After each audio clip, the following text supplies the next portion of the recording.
皆さんハロー、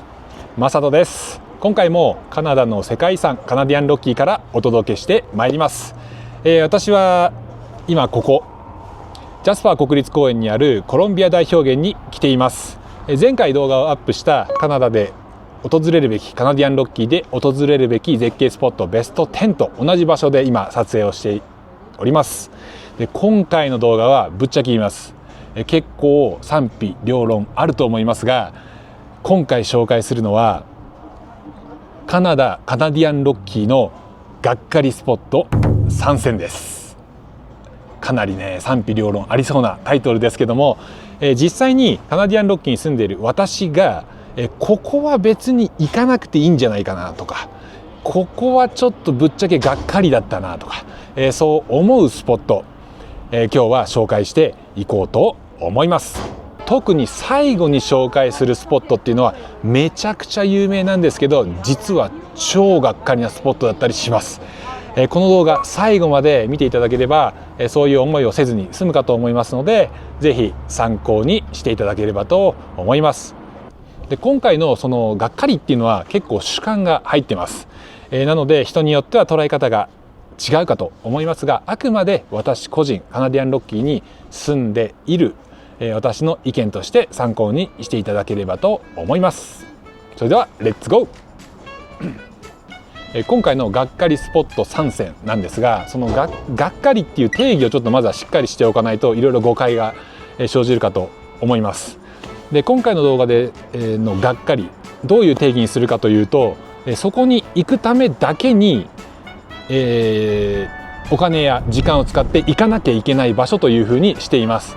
例えばバンフから250キロぐらい離れているここコロンビアアイスフィールドには途中にいろんな絶景スポットがあります。で例えばビッグヒル、ビッグベントとかウィーピングウォール、ペイトーレイクだとかボーレイク、いろんなところはあるんですが、その途中に立ち寄れるようなスポットっていうのは省いてます。今回紹介するがっかりスポット3選っていうのはそこに行くためだけに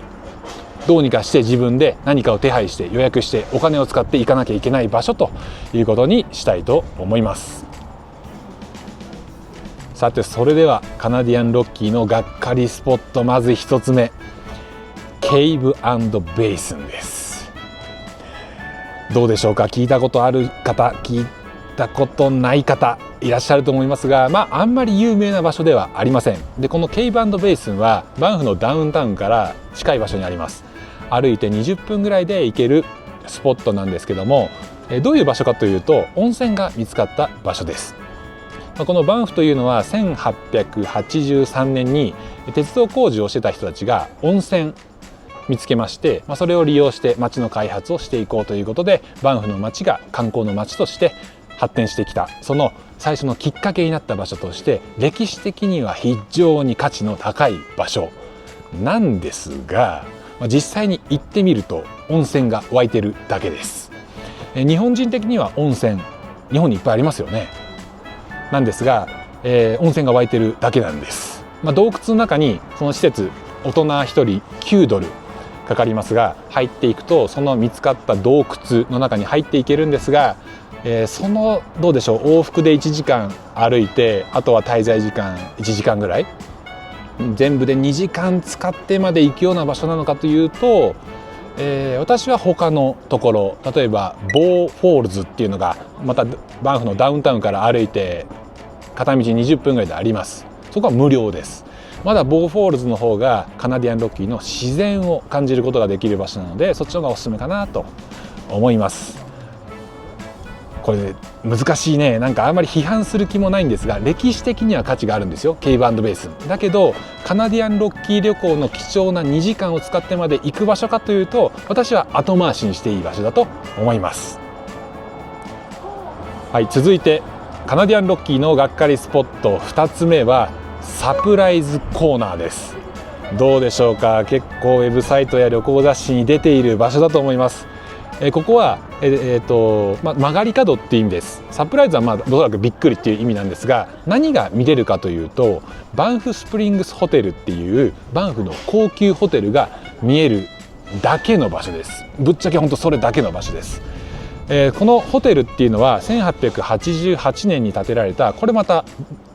バンフの中でもカナディアンロッキー、カナダの中でも歴史のあるホテルなので、歴史的な価値はあるんですが、そこに泊まってる方なら別ですよ。なんですが、ホテルだけ見る場所です。で、歩いていくとかなりの急な坂、上り道登っていって、行き30分ぐらいかかるんじゃないですかね。夏だとかなり暑いです。で、30分ぐらい見て帰ってくる、往復で90分ぐらい時間を使う場所ですが、ホテルを見てどうすんのっていうのが、ぶっちゃけな私の印象です。そうですね、ここもカナディアンロッキーの観光スポットとしては有名な場所なんですが、ここも先ほど紹介したケイブ&ベイスンと一緒で、同じこのカナディアンロッキー、貴重な90分を使ってまで行く場所かというと、っていうのが正直な場所です。さて、それでは最後に紹介するカナディアンロッキーがっかりスポット、最後の一つ、グレイシャースカイウォークです。これはもうカナディアンロッキーの旅行を調べたら絶対に見たことある場所です。透明な橋が崖にかかっているスポットです。この後ろにあるコロンビア大氷原に行くツアーで、氷河の上に行く雪上車と並んで人気、よくセットで販売されています。雪上車観光とグレイシャースカイウォーク、セットでどうですかっていうような売り方をしているところがありますが、このグレイシャースカイウォークが本当にがっかりなスポットです。その公式のホームページとかを見ると、その透明な橋、崖にかかった透明な橋から氷河が近くにあるような印象を受けるんですが、氷河めちゃくちゃ遠くにあります。このグレイシャースカイウォーク、場所の特徴だけでいうと、ただ崖に透明な橋がかかっているだけです。たまにマウンテンゴートっていう白ヤギさんがいたりもしますが、これも絶対にいるわけではありません。透明な崖にかかった橋、多分世界中にも他にあると思います。中国とかありますよね。で、このグレイシャースカイウォークなんですが、40ドルかかります。40ドルですよ。4000円かかって1時間ぐらいの時間を使うわけですが、結構ね、もったいないと思います。はい。で、このコロンビア大氷原に来るんなら、氷河の上に行く雪上車観光だけっていうプランが本当におすすめ。これ時間もお金も無駄にせずに済むと思います。で、グレイシャースカイウォーク行かなければ1時間の節約と40ドル節約できるので、バンフの町に戻った後、アルバータ州はアルバータビーフっていう牛が有名。40ドル節約できるので、そのお金でステーキを食べた方が旅行全体の満足度は本当に高くなると思います。それでも行きたいっていう方にとってやめた方がいいですよっていうものではありませんが、検討されている方がいれば、ちょっとこの動画参考になれば嬉しいです。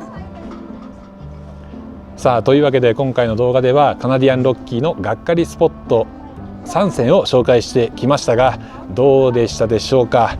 この動画、カナディアンロッキーに住んでいる人、カナダに住んでいる人も見ていると思うので、賛否両論あるのは分かった上で、あえて今回動画にしていますが、前提としてですよ、どこも絶対に行くなっていう動画ではありませんし、あくまで私個人の主観、感想です。ただカナディアンロッキーに住んでいる私自身が実際に住んでいて思う、ここにはちょっとあえて行く必要ないんじゃないかなって思うスポットを今回は紹介させていただきました。